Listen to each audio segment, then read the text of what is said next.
साथियों नमस्कार। संजीवनी पीड़ित संघ एसपीएस के समस्त सदस्यों को यह सूचित करते हुए अत्यंत हर्ष हो रहा है कि जैसा कि आप लोग जानते हैं, मोकलसर बाड़मेर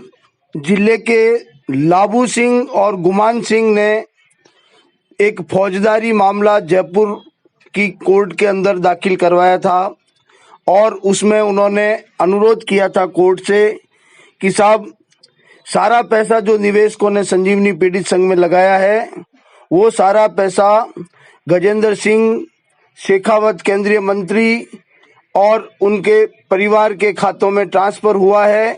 और उनको गजेंद्र सिंह जी को देखते हुए ही उन्होंने सारा निवेश किया है। इसलिए एसओजी को ये स्पष्ट रूप से निर्देश दिए जाएं कि वो गजेंद्र सिंह जी, उनके परिवार और उनकी मित्र मंडली जिनके खातों में संजीवनी की तरफ से सारा पैसा गया है, उनकी भी जांच करें, अनुसंधान करें। कोर्ट ने उनकी अपील खारिज कर दी और कहा कि साहब, ये गुमान सिंह और लाबू सिंह जो है ना तो परिवादी है, मुकदमा एसओजी ने दर्ज किया है, इसलिए इनकी ये अर्जी खारिज की जाती है। फिर लाबू सिंह और गुमान सिंह जी ने रिवीजन याचिका लगाई एडवोकेट अजय कुमार जैन के माध्यम से। अजय कुमार जैन के विद्वान अधिवक्ता हैं, उन्होंने बहस की और 8 नंबर कोर्ट से जज साहब अपने सती पवन कुमार जी हैं, उन्होंने ये फैसला दिया कि एसओजी को उसी एफआईआर के अंतर्गत गजेंद्र सिंह शेखावत केंद्रीय मंत्री, उनकी पत्नी, उनके मित्र मंडली केवल चंद डाकलिया आदि के खिलाफ जांच की जाए और अनुसंधान किया जाए। इस फैसले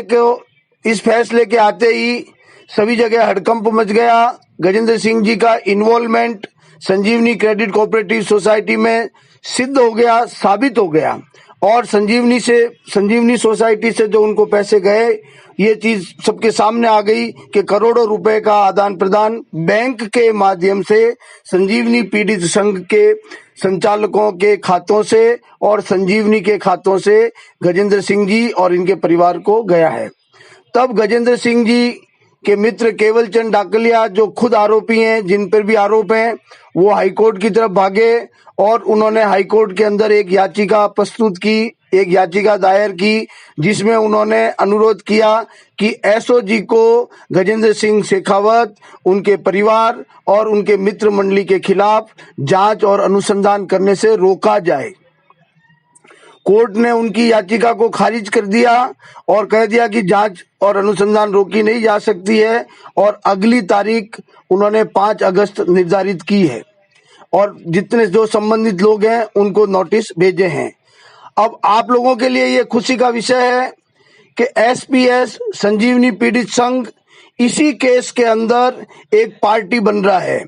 हम एक दरख्वास्त राजस्थान हाईकोर्ट जयपुर के अंदर लगा रहे हैं परसों की तारीख में और उसमें हाईकोर्ट से ये निवेदन कर रहे हैं कि साहब, एसपीएस पीड़ितों का एक संगठन है और एसपीएस के करीब 2000 सदस्य हैं।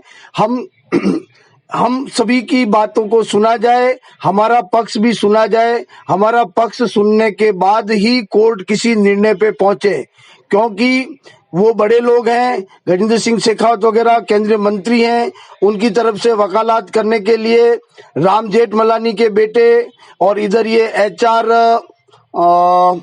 आपके जयपुर में एक और बहुत बड़े जज रहे हुए हैं, उनके बेटे वगैरह, ये बड़े बड़े वकील उसमें लग रहे हैं। तो एसपीएस उसमें पार्टी बन रहा है और पार्टी बनने के लिए सारी तैयारियां हमने पूरी कर ली है और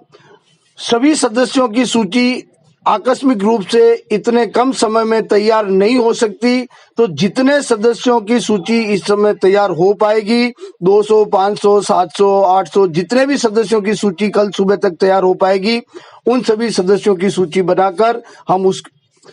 याचिका के साथ में, उस दरख्वास्त के साथ में लगा रहे हैं। कई सदस्यों का